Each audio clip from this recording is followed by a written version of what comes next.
The fairy tale debut collapsed into something far harsher. Alan Vetlon walked into the Dubai final as the story everyone wanted to see crowned. The miracle run, the emotional surge, the veteran grit. But Jessica Pegula had no interest in playing a supporting role. As the trophy ceremony unfolded, the match stats told a completely different story than the one fans had imagined. For 48 hours, the tennis world built up Svitolina's heroic journey, especially that unforgettable semi-final war against Coco Gauff. The marathon tiebreak, the resilience, the savvy. The script felt written. Then Pegula stepped on court and tore the script in half. 6-2, 6-4. Clean, calculated, ruthless. This wasn't just a victory, it was a dismantling. Pegula made winning a WTA 1000 title look procedural, almost routine. No theatrics, no dramatic roars.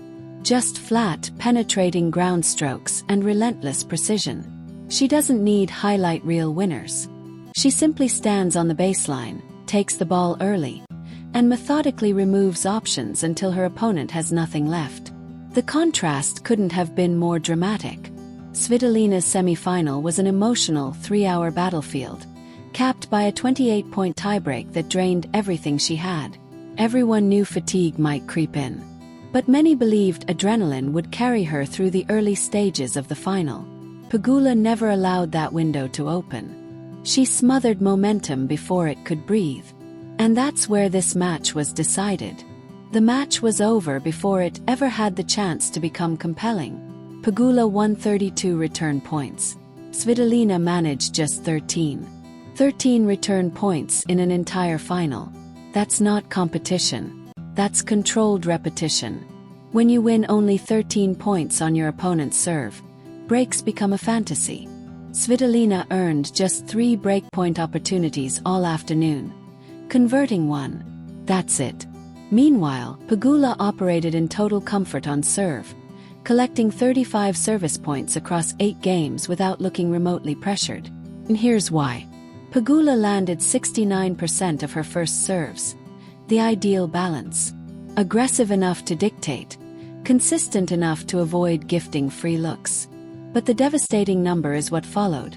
When her first serve landed, she won 79% of those points. Nearly 4 out of every 5. Svitolina has built her career on being one of the most relentless returners in the sport. Someone who drags you into rallies and forces you to earn everything. Today, she couldn't even start the rally when Pegula hit her spots. And then there's the stat that truly breaks this match open. Pegula won 69% of her second serve points. In a WTA 1000 final. That's outrageous. The second serve is supposed to be the moment of vulnerability.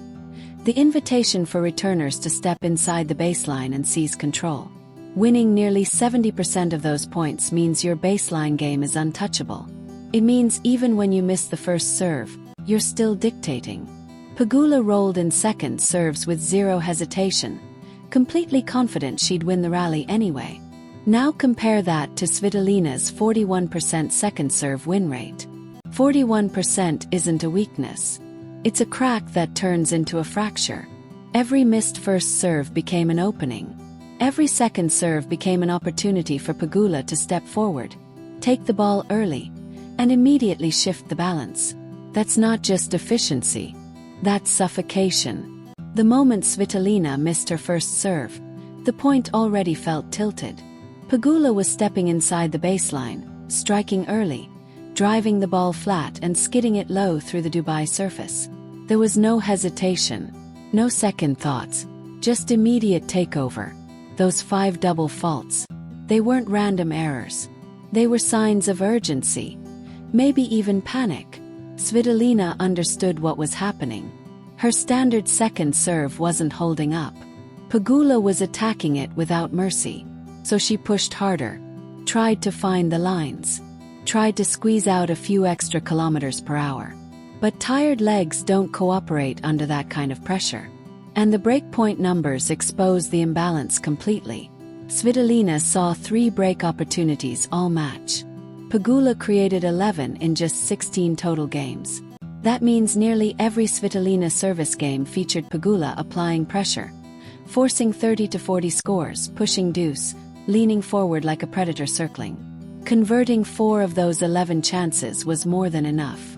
Because the damage wasn't just on the scoreboard, it was cumulative. Felt like slow suffocation. Svitolina might survive a hold, but only after saving multiple breakpoints, burning energy she couldn't afford to spend.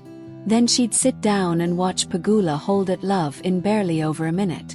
That emotional contrast is crushing. If you're searching for the exact breaking point, look at the 10 consecutive points Pegula won during one stretch. Straight. That's walking to the baseline again and again, collecting balls, trying to reset while your opponent reads your patterns before you even commit to them. Svitolina's longest run. Just 4 points. She never established momentum. Every flicker of belief was extinguished instantly. Hit a clean winner. Pegula would respond with a cold, flat backhand down the line on the very next rally. No celebration. No roar. Just correction. At her peak, Pegula strung together 3 straight games. Svitolina never managed more than 1 in a row. She couldn't consolidate. Couldn't build. It was constant uphill movement on unstable ground. And then the final number lands like a verdict. 67 total points for Pegula. 47 for Svitolina. A 20-point gap in a straight sets final isn't narrow control. It's command. This wasn't just about winning a trophy. It was about asserting hierarchy. This wasn't just a win. It was superiority. Better on serve. Vastly better on return. Sharper in short exchanges. More composed in long baseline rallies. Complete control across every category. And honestly, we need to talk about the quiet disrespect Jessica Pegula sometimes receives from casual fans. You hear it all the time. Boring. No flair. No massive forehand. Number 120m serve. But if you truly understand tennis geometry and timing, watching Pegula is a clinic in efficiency. Her ball striking might be the cleanest on tour. Those flat, penetrating drives steal time. They don't sit up. They don't bounce high. They skid through the hard court, staying low and forcing opponents to hit from uncomfortable positions. Svitolina prefers heavy topspin. Higher margins, deeper arcs, buying recovery time. But Pegula's flatter trajectory neutralized that completely. The ball never jumped high enough to attack. Instead, it stayed low, dragging Svitolina into awkward ankle-level contact points that demand serious leg strength. And after the marathon semi-final against Coco Gauff, the legs simply weren't there. Tactically, this was flawless. Emotionally neutral. Executed like a blueprint. This Dubai title is enormous for Pegula's legacy. Winning a WTA 1000 validates years of consistency. All those quarterfinals, semifinals, steady top 5 finishes. For a player who has sometimes hovered near the biggest trophies without sealing them, stepping into a final and delivering a 6-2, 6-4 masterclass is a statement. No nerves serving for it. No tightening. No drama. 2 double faults. 3 aces. Measured. Disciplined. Intelligent tennis. You have to feel for Svitolina. The crowd wanted the fairy tale ending after that emotional semi-final run. But tennis doesn't reward narratives. It rewards physics. And today, Pegula's racket was solving equations in real time. Svitolina leaves Dubai with pride intact. Beating Gauff was massive. Reaching the final proves she's still a serious threat on tour. But the tank was empty. And she ran into a player operating like a precision instrument. So what did you see? Did fatigue decide this match before the first ball was struck? Or did Pegula simply show the gap between great and elite on this stage? And here's the bigger question. Does she finally get the respect she deserves as a champion? Or will her understated, ultra-efficient style always fly under the mainstream radar? Drop your thoughts. I'll be in the comments dissecting the numbers with you. If you made it through this entire breakdown, you're officially a tennis analytics purist. And that's something I respect deeply. Hit like with clean, efficient technique. Subscribe for more stat-driven deep dives. Now excuse me, I'm going back to rewatch that 10-point streak. Pure footwork poetry. See you in the next breakdown.